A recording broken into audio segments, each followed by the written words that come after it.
There will be spoilers ahead. Lots of spoilers, so be careful, won't you?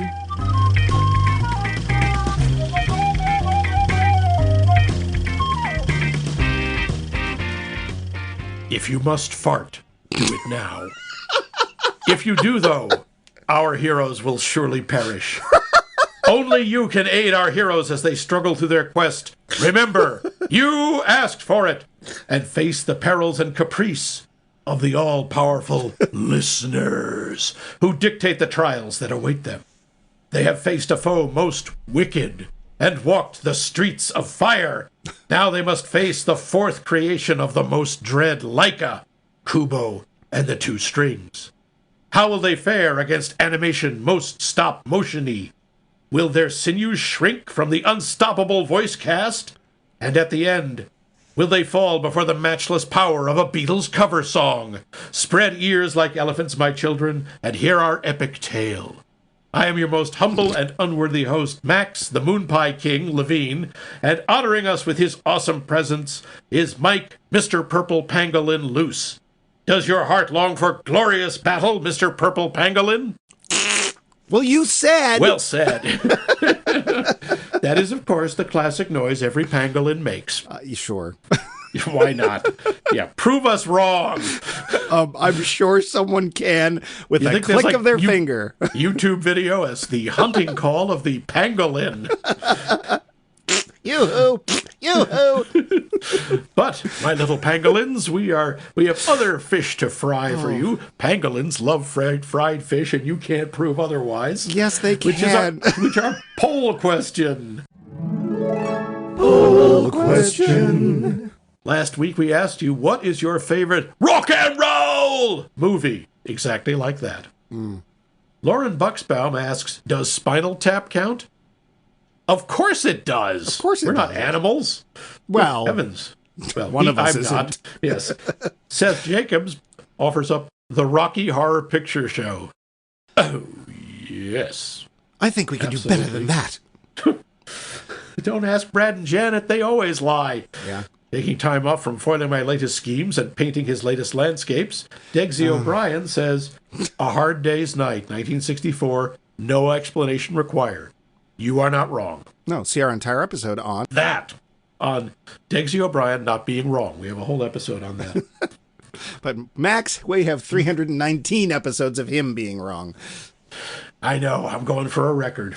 From the frozen north, land of hard Canadian rock! And with such rockers as DJ Maple Puck and there is no Vince. such person. DJ Maple You don't know, Puck. there could be. Let me check right now, checking all By the internet. No, there is no DJ Maple Puck. Of course, you wouldn't have heard of him. He's not mainstream. Vince says, I guess I'm partial to the more punkish side of things. I loved Sid and Nancy with Gary Oldman, and Velvet Goldmine I remember sticking with me despite its flaws. I saw most of the Penelope Spheris series of films when they came out, but I don't think they hold up. I think that's Almost Famous, and I don't know what the others are. Oh, I don't either. We did Almost Famous, didn't we? We did. Yeah. For concert rock films, Erg, A Music War, is my go-to always. That is the name. Erg, exclamation point, A Music War. I have never heard of this movie. Can you spell that for our audience in case they want to look it up? URGH exclamation point. Okay. Erg. Huh. Yep. And it covers people. I thought, it's going to be like, I don't know, the Electrified Spleens or something. No. It's XTC. It's Gary Newman. Oh. It's the Police. Oh. It's Devo. It's like, holy crap, these are major players. I've never heard of this movie. Huh, me neither. Thank you, Vince. Yes. Dr. Steve Kellner says... Don't do that. Don't be mean. He is a doctor. I know, and but he the plays way one on you TV. No, he doesn't. But He he doesn't could if even he wanted have to. that on his answers. It just says Stephen Kellner. I know, but he's a doctor, so we should listen. Depends on what you count. Live show? Stop making sense. Great movie rooted in rock? Repo Man. Oh, yeah. I never watched that. Biopic? Haven't seen the two Dylan films, but I have a fondness for Backbeat about the Hamburg days of the Beatles when they worked in a hamburger restaurant. No. And they got a fantastic band to plan the music appropriately, including members of REM. Oh. Someone might say Sid and Nancy. Someone just did. And I have not seen it, but I'm sure someone is going to want to list Rock and Roll High School. Yes, that comes up a few times. Does it really? Okay. Oh, yeah, it does. And, after all, who are the Ramones? Dave! Dave, Dave, Dave, Dave. Dave. Says, Rock and Roll High School for sure. Okay, there we go. There we go. And I have been watching Ted on Peacock. Oh, okay. So I have all right. I have a vague desire to see Flash Gordon for the Queen soundtrack. Okay. But probably won't scratch that itch. Yeah. What's his name? Sam Jones, who played Flash Gordon. Yep. He shows up in the movie Ted. Sam J. Jones. Oh, excuse me. Sam J. Jonah Jameson Jones shows up as himself. Quarterback, New York Jets. This Ming's a sight. Stop. The quote rabbit hole is too big here. Never saw Quadrophenia. Can't spell it either, but it has a following. Japan doesn't do rock and roll very well, but I did enjoy Tantanuki back in the day. I remember him showing me that. Yeah, that was interesting. Yeah. Mostly, for me, confusing, because I didn't get any of the references. Can't seem to find a DVD, but did not look very hard. I also saw, this got me, Godspeed You Black Emperor recently, because that's the name of a band, Godspeed You Black Emperor, which is a motorcycle gang, Bosuzoku, apparently, documentary made in the 70s. Soundtrack was interesting, found it free on the Internet Archive. As entertaining and punky as Sid and Nancy, but without the drugs or sex. Then what's the point? And of course, Punk Rock Lawboy has to add, the juvenile court scenes were educational. Mike Dan says, does Almost Famous count? Oh, I'm sorry. No. I thought we said it did. No. That was... yes, it was. We just talked about it. No, Spinal Tap. No. It was. We remember the director was mentioned, and Vince mentioned the director, and you said you thought it was Almost Famous, and then I said, see our entire episode on Almost Famous. Well, let's just agree that you're wrong. Regan McStravick said, Pirate Radio is pretty awesome. Oh, I never saw that, but I know Bill Nighy's in it. Oh, ooh. That could be interesting. Yeah. Is he a vampire or... No, he's not a vampire, and I think he's a DJ. I'm not sure. Does he have a squid on his face? I mean, is it... I think that's just his face. Oh. Yeah. Adam Mark, our scholar, says School of Rock, 2003, comes to mind. Dewey Finn, played by a having the time of his life Jack Black, an amateur rock enthusiast, slyly takes up his friend's job by posing as a substitute teacher at a posh private elementary school. Bearing no qualifications for it, he instead starts training the students to form a band, and in it, they all find the joy of ensemble music together. The cast is so joyous together, and I think it captures the euphoria, joy for joy's sake of rock and roll in the post-war eras, and projects it onto the post 9/11 era of the film. I loved it. Nice one, Adam. Matthew Reisman agrees. School of Rock. It's just fun. We take time out to thank you for your busy Tatum inventing efforts. Richard Tatum. There is no such thing. He doesn't invent anything. He's a voice actor. Yes, it is. It's the small flanged valve on the top of an artificial heart. And once again, wrong. Oh, yeah? What is the name of the small flanged valve on the top of an artificial heart? There isn't one. Ha! Run rings around you logically. But Richard says, Spinal Tap would be my choice to start. So there you have it, Lauren. Dr. Lauren, Spinal Tap is absolutely a valid choice. How come you don't say Dr. Lauren? Because she's a lady and you don't do that. You're just mean. Well, that too. And over on the hotline, speaking of ladies. Oh, dear, it's about to get warm in here. Yes, it is. Wet. Only if we do it right. It's Doris Hempelmeyer. Hello, Max Mike Movies. Hello, Max. This is Doris Hempelmeyer calling to answer your question, which this week happens to be, what is your favorite rock and roll movie? Well, I have a lot. So I'm going to just tell you three, two of which I don't know if anybody else will say. The first one is This is Spinal Tap. I mean, come on. It's hilarious. I mean, yes, smack that guy's butt. It's very funny. Anyway, the next one is going to be, two of them are going to be documentaries. One of them, Woodstock. It's really fascinating to look at all the 70s stuff going on and all the incredible music. I just really like that movie. I actually saw it in the theater when it came out again, not the first time. I'm not that old, Max. The third one is going to be Decline of the Western Civilization Part 2. Now, it's very important that you say Part 2 because that's the one that's all the heavy metalists.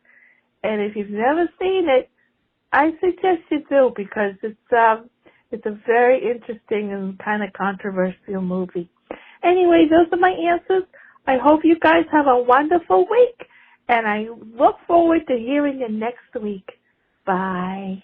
Okay, Decline of Western Civilization Part 2. I do not know that. I don't know either of them. Don't know Part 1, yeah. Was that Mel Brooks movie that nobody liked? I don't know. That was History of the World Part. Oh. Woodstock is pretty cool, and of course, Spinal Tap. All right. Yeah, our dad took us to see that when Spinal Tap? No, the Woodstock movie. How old were you? Not very. It must have been kind of boring. 10 or 11. I mean, it didn't make much sense to me because I wasn't into music or anything, but there's also all the naked people and stuff, which... my giggle. Well, my parents were very progressive, so that part didn't actually do much. Well, I watched Monty Python when I was like 10, and there's tons of, how to put this, boobs in Monty Python. Yes, there are. Yeah. Thank you, my little peanut of brittle. Oh, dear. And we now have one from Cheese Boy himself. Oh. Yeah. Well, I can't say I've watched a lot of rock and roll movies.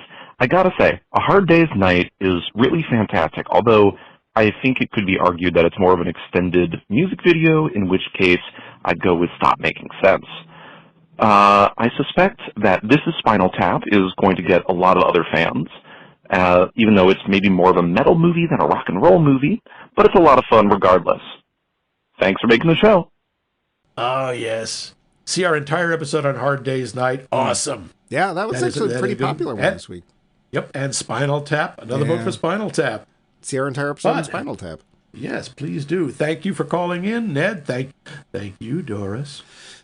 Now, but Mike, what's your favorite rock and roll movie? Every time I hear that name, all I can think of is Doris the Finkosaurus. Oh, God. What is that from? Where do you think it's from? Doris the Finkosaurus. What could that possibly be from? I don't know. The Flintstones? Yes. Oh, okay. All right. I don't even go into it. It just reminds me of that. If it's going to be a concert film, it's got to be Stop Making Sense. I recently got to see it again in the theater when it got rerun, and oh, dear gods, is it good.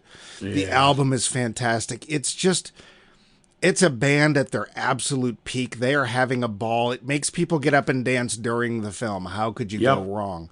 Yep. For a film that's got rock and roll in it, I mean, how can you go wrong with Spinal Tap? How can you go wrong with Rocky Horror? I'll stop there because that's 3. Okay. How about you, though?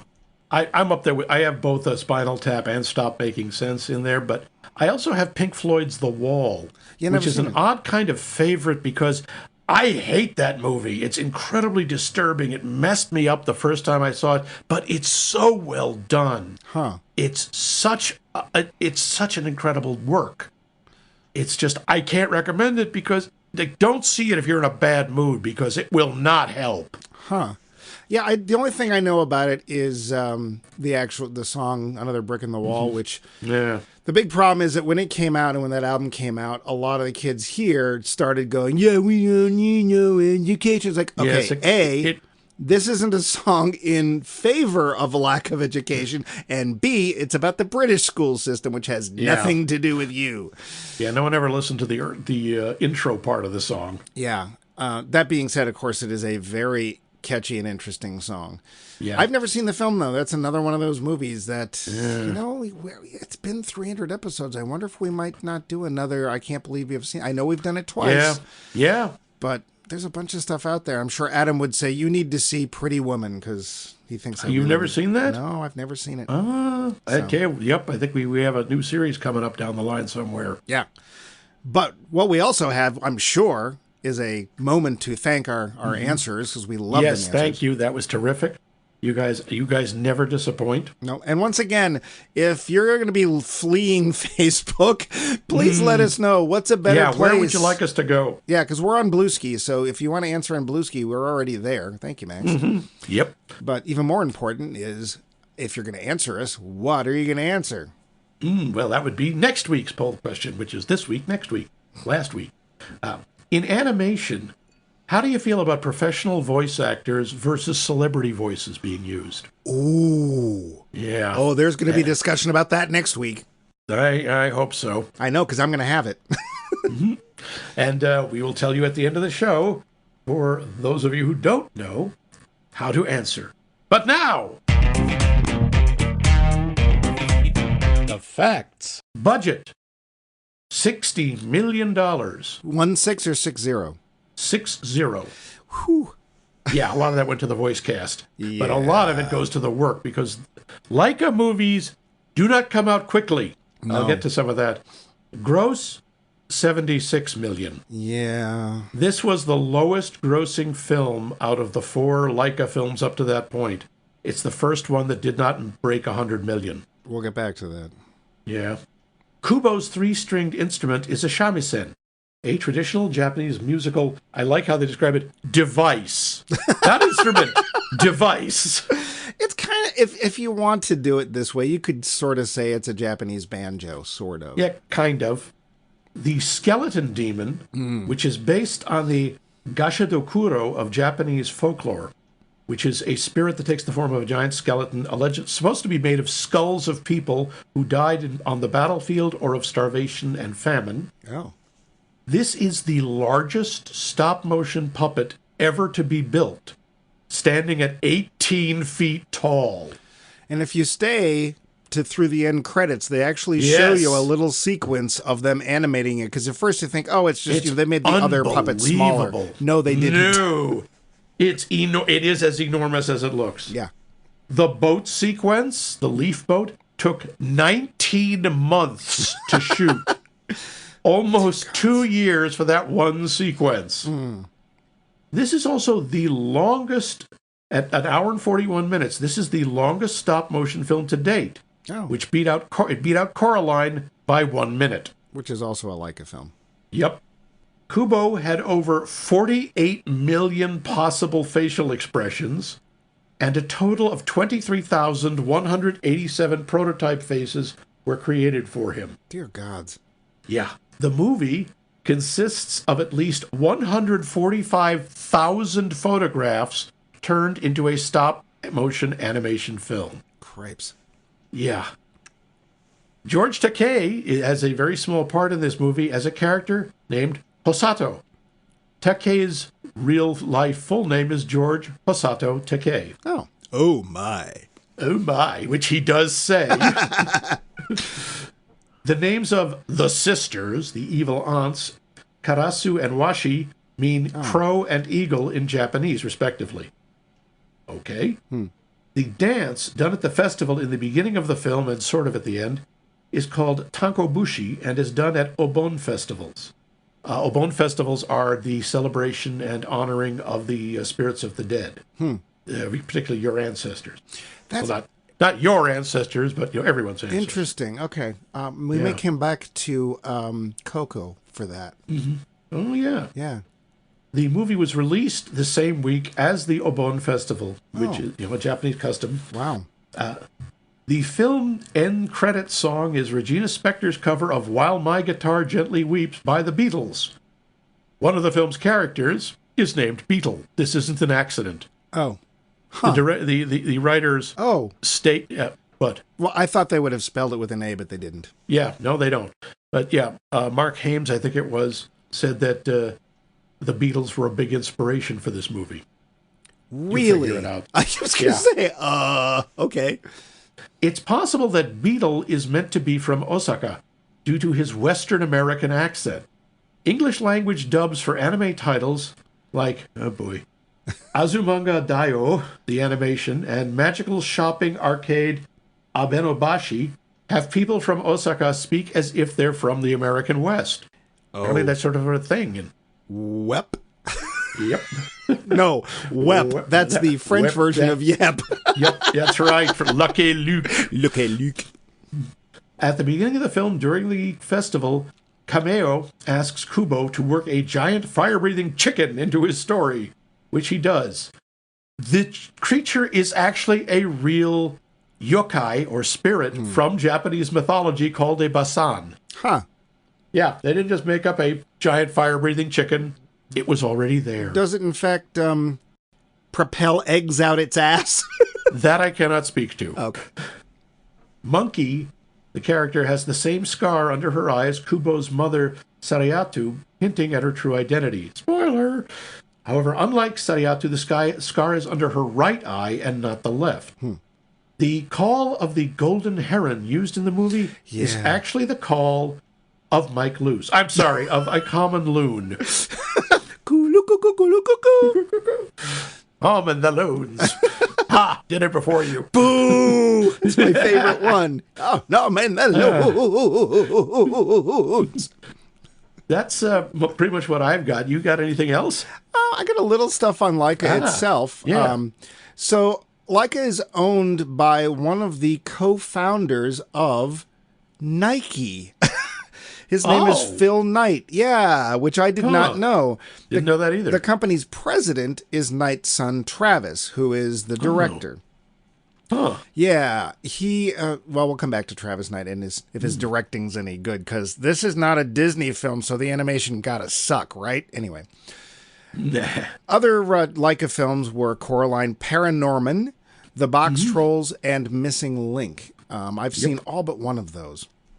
Me too. So the history of Laika was very interesting. It was actually originally the Will Vinton studio. Do you remember Will Vinton? I know that name, but I don't know from where. He is most famous for the California Raisins commercials. Oh, that's right, the Claymation Master. Yep. So they were looking for more money to do feature films, because he did do one on Mark Twain, and I think it did not do very well. Well, that attracted the attention of Phil Knight, who bought the company. They then brought in Henry Selick. Does that name sound familiar? Tom Selleck's dad? No, this is often people get this wrong. He directed Nightmare Before Christmas, not Tim Burton. Tim Burton produced it, and he put his name on it. Yeah, people bring that up every so often, and it goes right out of my head when they do. Yeah. He also directed James and the Giant Peach, which didn't get nearly as much play. And, of course, he would eventually direct Coraline. Yeah, okay. But when he came along, they changed the name to Laika. And I don't know if you knew this too, but last year, 2024, they decided to re-release Coraline, and it did really well. I remember that. It was actually it was a big hit. It may have been the top grossing animated film that year. It was surprising how well it did. There are, of course, issues now with Coraline, but we won't get into that. But currently, the studio has 5 films in development. 3 of them are live action and 2 of them are animated. So, yeah, they're trying to move into live action films as well. And probably easier. Yeah, I've seen documentaries. I think I have, like, the ParaNorman disc, and I've watched that. And, well, we'll get into this a little later, but dear gods, the amount of sheer effort that goes into these things is insane. Terrifying. But let's hear about the story, because this is not a straightforward story. Nope. Kubo is a young boy who has known great hardship. Not only did he lose his left eye in infancy, but he must struggle to care for his somewhat addled mother, who is injured trying to follow the plot. Kubo is remarkably talented both in playing the shamisen and the closely related fields of magical origami and storytelling, because why not? His mother warns him never to be outside at night, and possibly something about not getting wet or eating after midnight. I lost track. No. But one evening, whoops! Kubo did the thing. He's outside at night and catches the attention of his cruel and nasty grandfather, the Voldemort King. Sorry, the Moon King. The Moon King. It's Ray Fiennes. Who sends his 2 evil aunties to collect his remaining eye for reasons. Man, if I had a nickel every time this happened to me. Kubo must flee and search for 3 magical artifacts that will let him face the Moon King and also allow him to cast magic missile at the darkness. Accompanying him is a talking monkey called Monkey and a giant anthropomorphic beetle warrior called Beetle. Yeah, they went all out for the names in this. Along the way, they must face a giant skeleton with the mother of all headaches, an underwater garden of giant eyeball monsters, and 2 deadly aunties who keep offering them that weird hard candy. No, I'm just kidding. One of them uses an opium pipe, because sure. Kubo suffers great pain and loss on his quest before finally facing his grandfather, who takes the form of a giant, glowing, flying coelacanth or something, before finally being defeated by the power of rock or something. Hooray! A village is burned down. Kubo's beloved companions are dead. Happy ending? Or did I oversimplify? The film. My first question this week. Did you watch this movie? I did, and everything I just said happens. Not really. But, yeah, okay. So, do we want to... basically, it's a fairly standard quest narrative, except for all the details. Which we'll come back to, because I think that's an important point. But first, why don't we talk about as much as we can, the cast, because they're just voices, so... Charlize Theron. Woohoo. What a terrible actor. I've hated her and everything. Oh, awful, and so unattractive, and so little presence or charisma, and I so don't want to become her houseboy. I forget, was she... No, she was not the one in $1 Million Baby, was she? No, that was Hilary Swank. That's right. Yeah. No, Charlize was Furiosa and many other things. I would say that Charlize Theron in this film does not sound like Charlize Theron. She sounds like the character. She sounds like the mother. And she sounds... she is the voice of both the mother and the monkey, for reasons. Right. And she doesn't do them exactly the same. No. In fact, I forgot that they were... Well, there's a lot of forgetting I did in this film, but I forgot they were 2 different people. And this will, of course, come up next week with your voice actor question, but I think, unlike a lot of stars who get pulled in to do films, I think she took this more seriously than most, and I think there's a lot of depth to what she's doing. Yeah, she does not phone this in. No. This is a great voice performance. Yeah. And then, of course, there's the voice of Kubo himself. Art Parkinson, who I did not recognize, although there's no reason for me to orally, because the other part I know him from, he doesn't talk all that much, and that was he's Rickon from... Rickon Stark, from Game of Thrones. It's the only thing I know him from, too. I think he did great. I think Kubo comes off as a both strong and deeply troubled character. And still very much a kid. Yeah. And not like obnoxiously precocious. No. But just very believable. A kid who's had to grow up really fast, but still holds on to a little bit of being a kid. Yeah. There's a lot we can't talk about because we can't see them, but we'll come back to that part later. Yep, and of course, I thought Matthew McConaughey as Beetle was all right. Yeah, I want to say of those characters, I would say his is the weakest. Not to say that it was a bad performance, but I didn't... No, it's the weakest written. Well, but I also just didn't... He was the comedy relief to some extent. Yeah. And I didn't really get a sense of somebody who would have been Kubo's father. Spoiler! From him. And I'd actually forgotten that part, but Matthew McConaughey, I kept hearing his voice and thinking, Mr. Moon. I kept thinking of his koala character from Sing. God. So I honestly, I'd have replaced him. Not that I don't think he's a good actor, he is. But I think he did. I just don't think, I think there needed to be a level that we didn't get. I don't think that was him. I don't think it was his voice or his acting. I think that was the way they wrote the character, because it's such a sudden switch from, I'm a goofy, funny guy, to, Luke, I am your father. Yeah, but not in that way. No, luckily, in the good way. Luckily. Yeah. And then, of course, we got the bad guy, Ralph Fiennes, who is fine. Well, he also has to play kind of 2 roles, because there's evil, rotten grandpa, and then, spoiler, this film does not treat its villains like most films, and there's a turnaround. I can't say that it's a redemption, because it isn't. No. But it's a different character, and the second version of the character is very different from the first. But it's Ralph Fiennes. I mean, Yeah.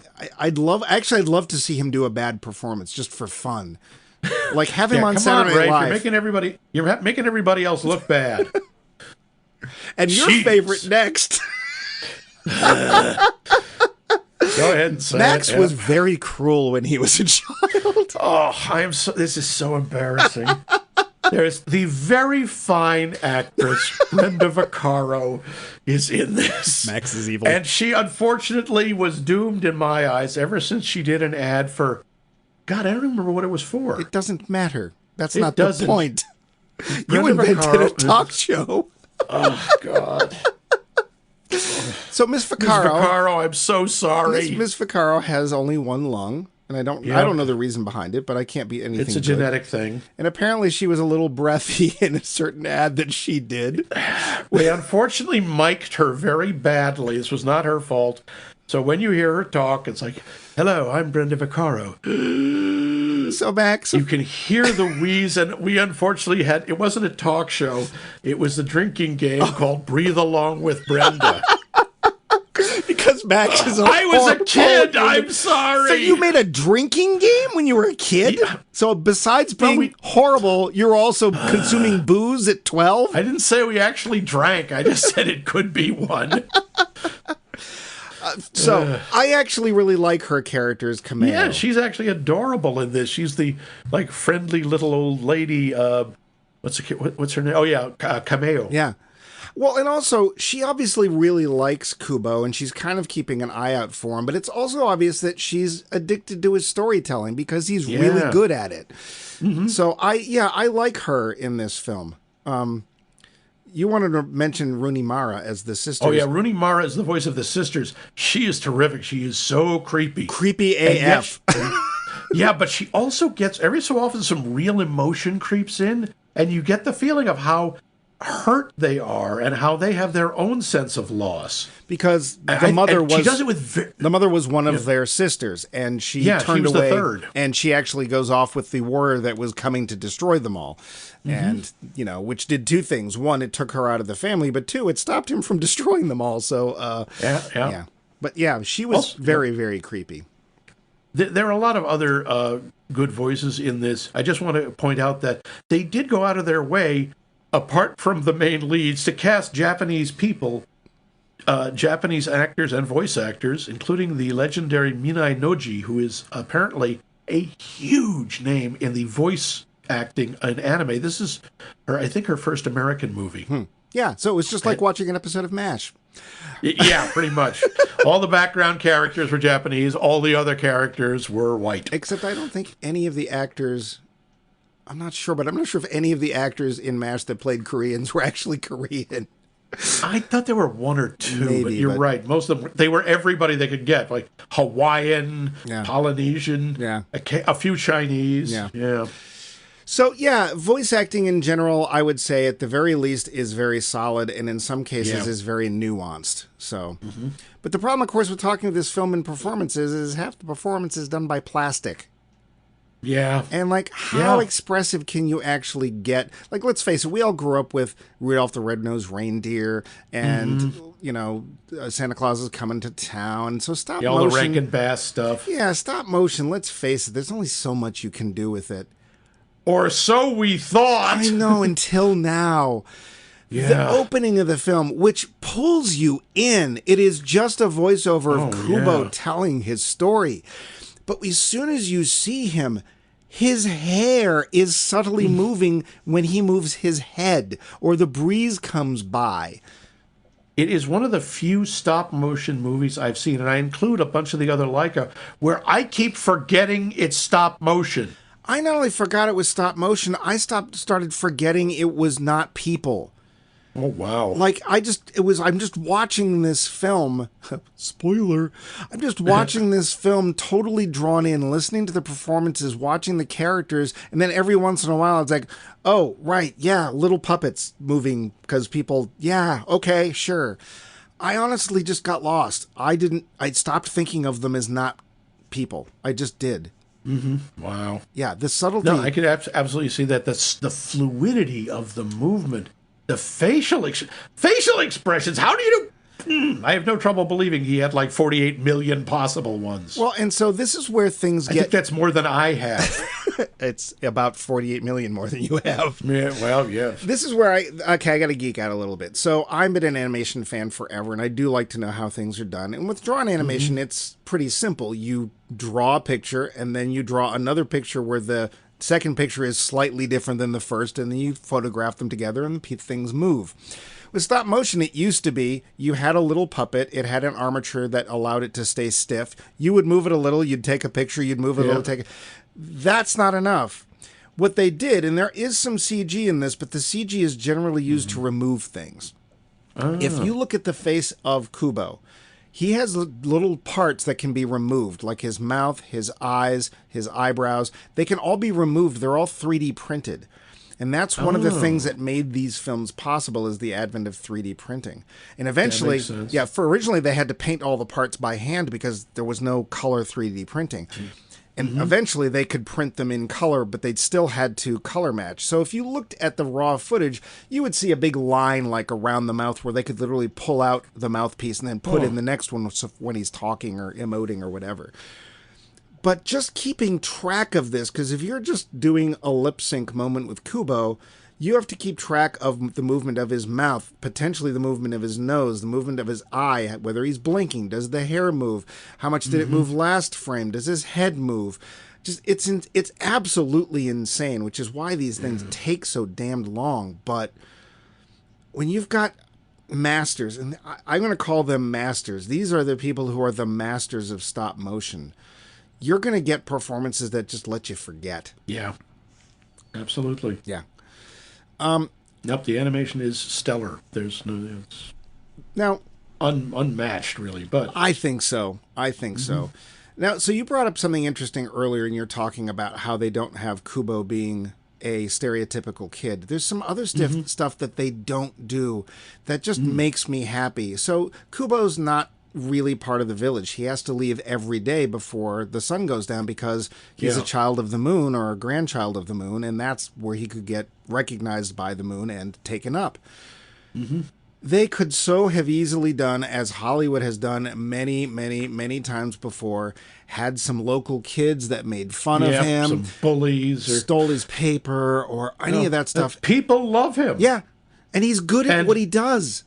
He's not just good. That's one of my notes is, why aren't they burying him in gold after his shows? He's doing literal magic for them, and he is giving them stories that last all day. Yeah. Why isn't he the richest person in the village? Well, look at the village. It's not exactly a rich village. Yeah, it's true. They're not rolling in it either. Yeah. There are plenty of times for Kubo to be pummeled, both physically and emotionally, mostly emotionally. And it's just so refreshing to not deal with the same junk over and over again, because we've seen it. We don't need it. We just don't need it. And while this story is very fairy tale, it is very rooted in, and to be fair, it's rooted in a lot of elements that are true to the Japanese heritage of this. They're also very fairy tale. There's things that we just accept that if we really look at them don't make any sense. Yeah. But this is mythology. And I got to give a point to the writing, because some of the dialogue is really funny and very clever. I still like when, the monkey is a wooden charm come to life. That was, and Kubo referred to it as Mr. Monkey, but it is clearly, apparently female. And as she says, if I were alive at that point, I might find that insulting. Well, and I'd forgotten this, that it's actually, spoiler, lots and lots of that. It's in this theme song, folks. It's the essence, the leftover essence of his mother inhabits the charm, and she's there to protect him. So, of course, it's female. Can't you say something encouraging? I encourage you not to die. That was one of the quotes I wrote down. That's a great one. That and don't mess with the monkey. Yeah. A beetle has some good stuff, too. He's like showing them the treasures he has in his caves. Like, I'm either a samurai or a really bad hoarder. Well, and she actually has another quote I like, which is, it's the best bad idea we have. Because they're basically trying to find the armor. And so Originally, the father, Hanzo, was supposed to collect the armor, the helmet, and the sword of legend that would allow him to defeat the evil Moon King, and that's what he goes to do. And first he had to get the eye and the hand of Vecna. No. And the ring of Gax. No. I'm sorry, that did feel very D&D to me. Well, it's any given I fairy know, it's tale. a standard, it's a hero's journey, yeah. I know.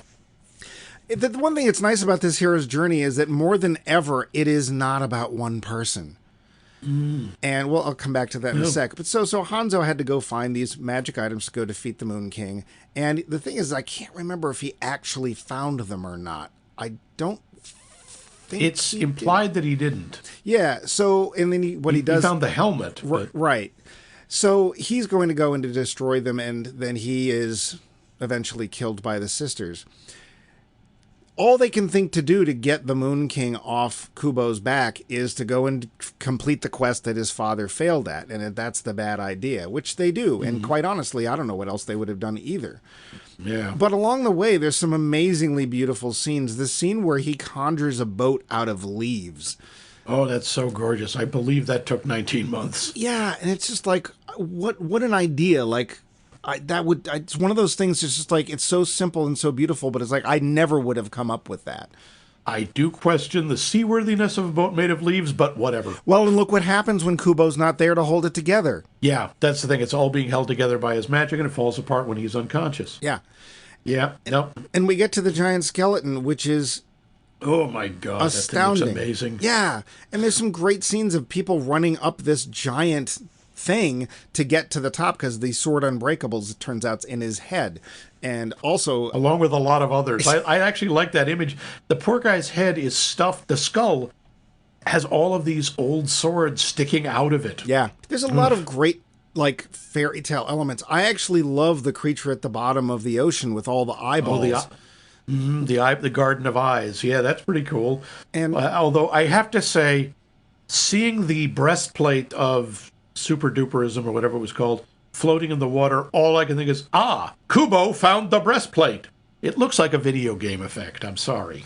There is it's the only one that does. It's a slight touch of, and we have a grail, but I've just remembered that it's armor-shaped. Something like that. Well, again, doesn't ruin anything. It just took me out of it for a second. Well, and to be fair, also below the horrible eyeball creature is there's a sinus. Yes, a sinus. Yes, indeed. Have to throw that in there. It doesn't matter, though. Except it looks a bit more like a segina, really. Well, it's round, so I'll give it to sinus this time. Because I was re-listening to our episode on... and there was a time gina in Frankenstein Unbound, so we'll not go back to the time travel. We'll just stick with sinus in this case. But there's a lot of cool fairy tale elements, but there's a little twist. Now, to be fair, I don't know if these are things that are common in Japanese stories or tales or mythology, like, the Ship of Leaves. I might be, I don't know. No. But they feel simple, fantastical, and also kind of new at the same time. And very organic. Everything fits the world. It's not like he suddenly conjures, a main battleship out of leaves. No, he just wants to get across the lake. Oh, it's a lake, I guess. That's right. The long lake. The long lake. Yep. The other thing I like is when he is beginning to realize, when he finally realizes that the monkey and the beetle are in effect his parents, enchanted. Right. That he's not angry. He's not like, why didn't you tell me? Oh, I feel betrayed. It's like, wow, you guys are. I finally have my parents for at least for a minute. Yeah. And I like his mother's line. So apparently I'm married to a bug. Yeah. And it is in some ways just a heartbreaking story. And it's nice to see that Kubo finds a way to rise above it, because it would, quite honestly, Hans Christian Andersenly be easy to just then the little match girl died. Yeah. It's like, at least her last memory was happy. And the Little Mermaid, when she walked, felt like she was stepping on invisible knives. It's got some very cruel parts to it. I mean, Kubo's lost an eye. Like, that's a thing. Yeah. But and he doesn't get it back. No. At the end. No. They could have done that. They could have done a lot of stuff like that. No, but there's another quote of mine that I wrote down, or quote of the film, that it's sort of almost a throwaway, but it ends up being very central to the entire story, and that's memories are powerful things. It's not just memory, stories. They say story like 40 times in this movie. Literally, I checked. And the whole idea here is the power of the story. Which is a form of memory. Well, and stories are gigantic. Like, I think people don't realize how a part of everyday culture stories are. One of the things people love to do is to see their friends, see their coworkers, and tell them about something that happened to them since they last saw them. Like, oh, I saw this movie. Oh, I did this. Oh, I got a flat tire on the way home. But luckily, what happened was we tell stories every day of our lives. Everything we do. Almost everything we do is a story. Everything we do is part of our story. And stories have power. Huge power. It's astonishing. The ending, let's talk a little bit about that. Yeah. We're kind of running. Oh, we're doing all right. We are, okay. But something about the ending, the Moon King doesn't get killed. No, the bad guy isn't killed. And it's so refreshing. And it's done so cleverly. Kubo, during the confrontation, he brings up, the idea of memory and the idea of story, saying, we have our memories and you don't. You have nothing. And he basically erases who the Moon King is, and the people together, the whole village and Kubo, rewrite his story for him. Yeah. And he's like, who am I? He's like, oh, you're the nicest guy in the village. Everyone loves you, and you're nice to people, and you give blankets to the poor. And he's like, really? Oh, wow, that's great. And Kubo's your grandson, which is true. Mm-hmm. He's like, I'm sorry, I don't remember. It's like, okay, it's okay. We'll teach you everything you need to know. I mean, it's such a nice... because you're right, it's not a redemption. It's an erasure, in effect. It's like, okay, who you were is gone. We are going to make you maybe who you should have been. At the very least, somebody who's not going to destroy everybody, because what point is there in that? And again, I can't call it a redemption because it isn't, but you also get the impression that the village is going to take care of him. It's not that they're just going to literally remove his entire personality, which... if on the surface is a pretty horrible thing, but they're going to rewrite him and take care of him. They're going to welcome him in to be part of this whole thing, part of their whole story. He's going to be part of their story. Yeah, exactly. I don't see something that subtle. Memories are powerful things, because that's the actual quote. I don't see things just sort of dropped off by the wayside by films that prove to be the major theme and something that important, that deftly. So yeah, on top of everything else, the film is well written. Oops, I'm giving it away. I don't give a crap. I really don't at this point. It is a very hard film for me to talk about, I'll tell you that. And the reason is because the damn thing makes me cry like a Pixar film. Oh. Do you have any more notes? Yeah, I got a few. Good. Some of the background stuff is so clever. When they finally arrive at the castle of Hanzo, where they're looking for the helmet, which is not there, the sliding door that they open to go into the main room has painting of Kubo's parents holding Kubo, and the way the door is split, when it opens, the parents are on one side and he's on the other. Oh. Saying, like, even at the beginning, they knew they would be separated. There's symbology all throughout this film, that little subtle things. Like, I guess when you have 4 years to make a film, you've got time to put those things in, but man, does it count when you do. And again, what he says... when his grandfather is mocking him and saying, everything here ends, everything on the mortal world dies, and the story ends. And Kubo just says, the ending of one story is merely the beginning of another.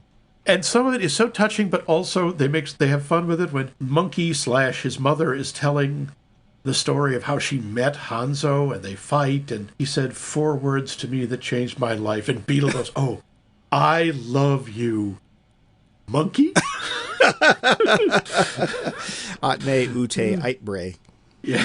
So it says, no, it says, you are my quest. Like, oh. Well, and of course, the thing with Beetle is that he had the same thing happen to him that ends up happening to the grandfather, the King of the Moon. Which he had his memory taken away. Yeah, it's just there was nobody there to re-educate him. It was just like that episode of Star Trek. It was called The Changeling, and it's when they removed all the memories from Uhura, but it only took a week to make her come back to exactly the way she was. Yeah. Yep. And also, despite she had no memories and couldn't read, she still understood Swahili. And, even better, George Takei was in Star Trek, and he's in this, so there's a direct correlation. Yeah. Coincidence? Yes. I don't think so. What else you got? What about that ending? Which part of it? Where you see the spirits of his parents standing next to him as you stand there with the lantern. Does that say to you that obviously he wants them to stay with him? Right. So does this say that the spirits of his parents are going to be with him, or that he is ready to release them? Well, of course they're with him. Mm-hmm. They're 2 of the 3 strings. Well, that's true. I actually I saw a review online. It's somebody I wanted to slap because their comment was, "Why is it called Kubo and the 2 strings? There's 3 strings." It's like, you dumbass. Kubo's the 3rd string. He literally makes the 3rd string out of his own hair. Yeah, of course. Yeah, he and his parents formed the 3 strings. Right.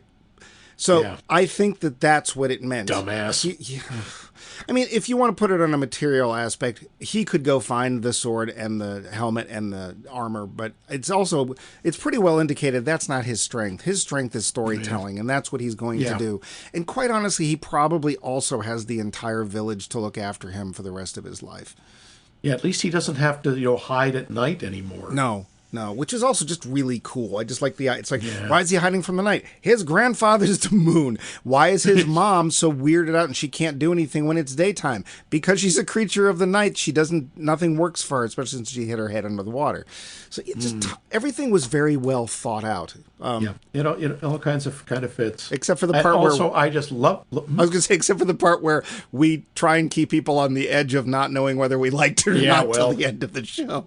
So I also really like, and I'm not sure why it works, but the closing credits and the closing song, "While My Guitar Gently Weeps." Did that just Beatles. Stab you right in the frickin' heart? Because it did me. Yes, but I don't know why. It's not Japanese. It's not in keeping with the culture, but it fits. Yeah. It somehow works perfectly. And that's also, honestly, one of my favorite Beatles songs. And it's not just... And I like the original version best, largely because that's friggin' Eric God Clapton playing the guitar on it. Well, you know why, of course, because George himself couldn't play the part he wrote. Yeah, I know. But it is one of the top Beatles songs. I actually only recently got a copy of the White Album. I've never owned it. I got it on vinyl. And that song's in there. And honestly, it's a big standout because, John and Paul are writing their songs about Suzanne or Julie or whatever. There's a lot of those songs, and they're very beautiful and stuff. But that song, Ponk, I just it's a stake to the heart. And I think Regina Spektor does a really good job because I think she's supposed to sound a little like Kubo, but also they throw shamisen in there. And it just works. It's a really nice version of the song. So I think it's worth listening to. Also, again, you get to see that little scene behind the scenes. So. Yeah. But now why don't we end the tension and see if we can let people finally know if we like this or not. The finish. So Max. So Mike. Ha! You lose as always. Something I usually ask at the beginning. Did you see this when it came out? I did. I saw it in the theater. And what did you think then? I was friggin' blown away. Yeah. I remember they're sitting there, and I don't usually do this in the theaters, but when they were playing While My Guitar Gently Weeps, I'm singing along with it. Oh, that's cool. I don't usually do that. I often don't like people who do that in the theater, but I couldn't stop myself. Go see Wicked. Don't do that at Wicked. Apparently, unless you go to one of the sing-along shows. Yeah. So, but what do you think? Yeah, Have you seen it since then? I think I saw it once. Yeah, no, I didn't actually see the whole thing. I think I found that on cable and I watched it from the middle.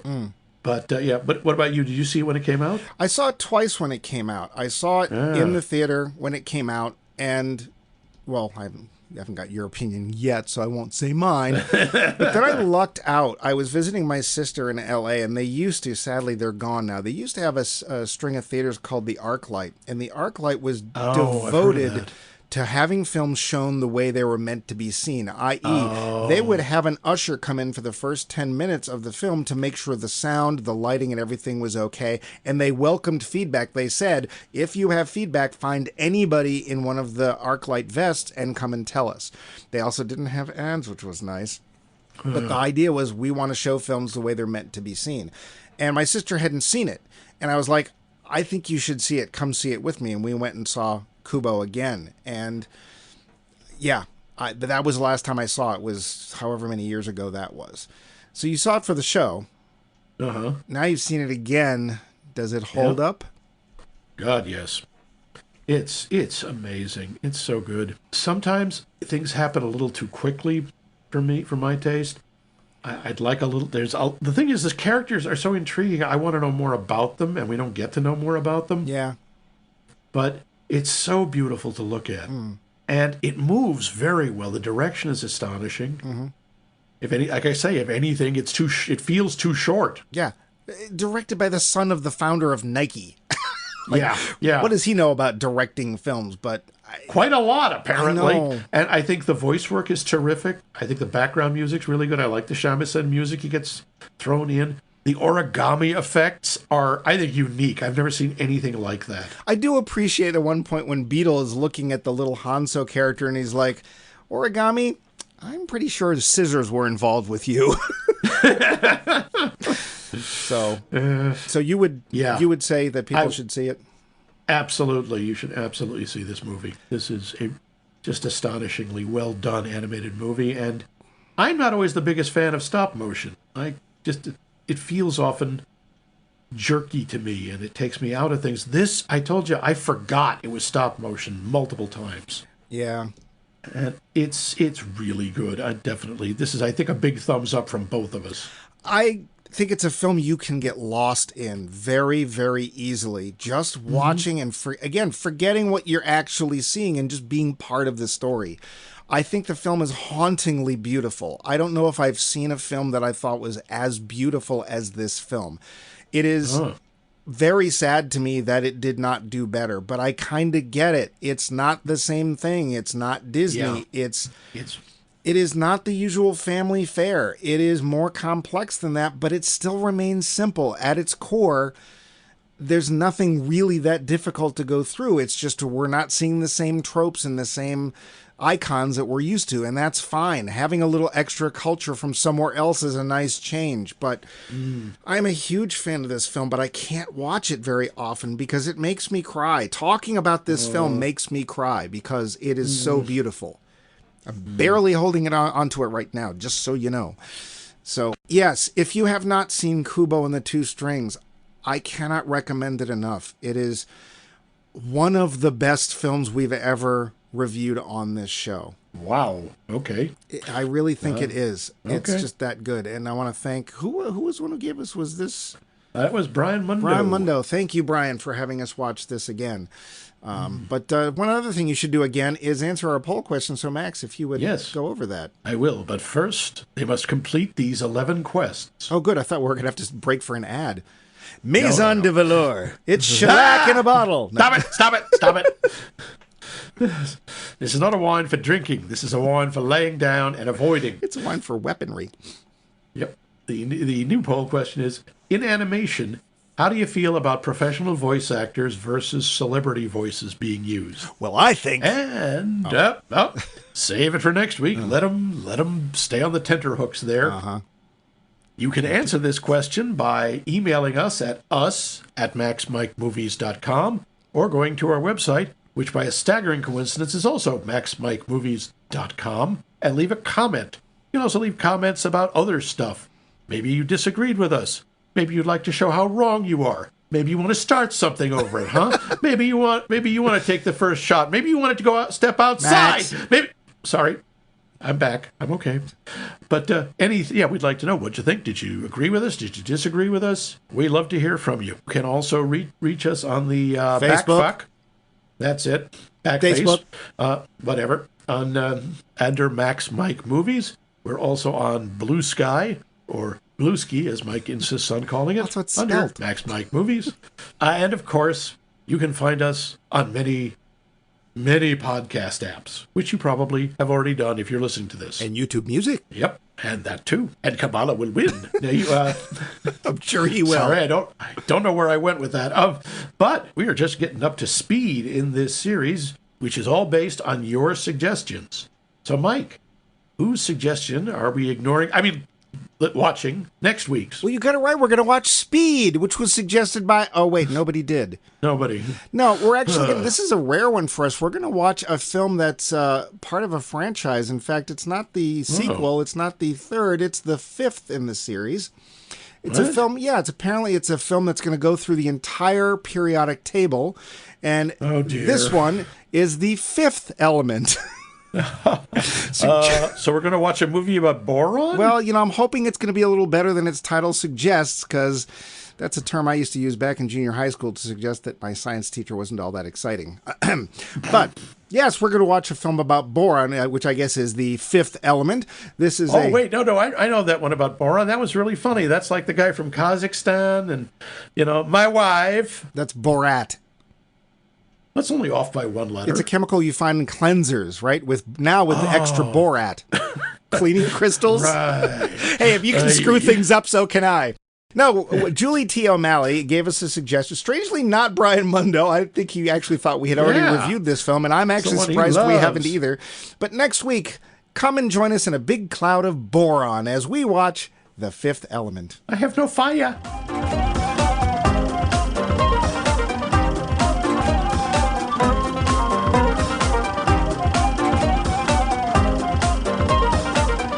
This has been a co-production of The Voice of Max and The Movie Wrench.